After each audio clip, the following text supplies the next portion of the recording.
naramdaman mo after game 1? Oh, it's very, super sore. Sore talaga, actually. Kasi kahit 20 minutes against Junmar, playing 20 minutes, it feels like 40 minutes. So, very sore yung katawan ko.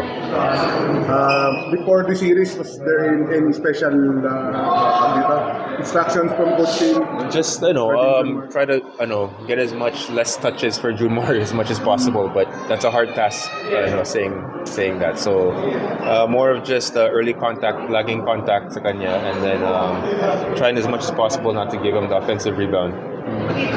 Norbert, it's a long series. How do you see this matchup moving forward after this game 1? Oh, it's just going to get harder. For sure, it's going to get harder. Junmar's going to come out stronger. They're going to look for him more. The other guys are also going to step up as well.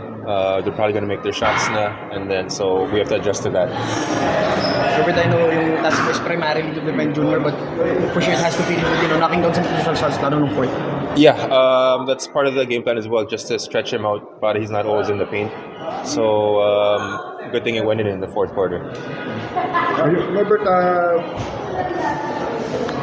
in your first conference, nakuha mo na ba yung needs mo dito sa Inepra? This point of the conference? I would say it's a tough system to learn, but once you get it, it just keeps parang piling up upon one of another. So it's easy, parang it's building blocks talaga. So once you get the foundation, everything else becomes easier. Kasi even in the Convert series, you were also contributing, especially in the outside shots mo. Yeah, so once you get that foundation down, medyo it's easier na. Yeah. Norbert, sorry ka in the surprise na may mga open looks ka na hinahayaan ka lang tumira a couple of times. In this game? In this game. Not so much because we do film viewing. So when we watch film on how they play defense, we know the points of attack and where to attack. So I wasn't that surprised.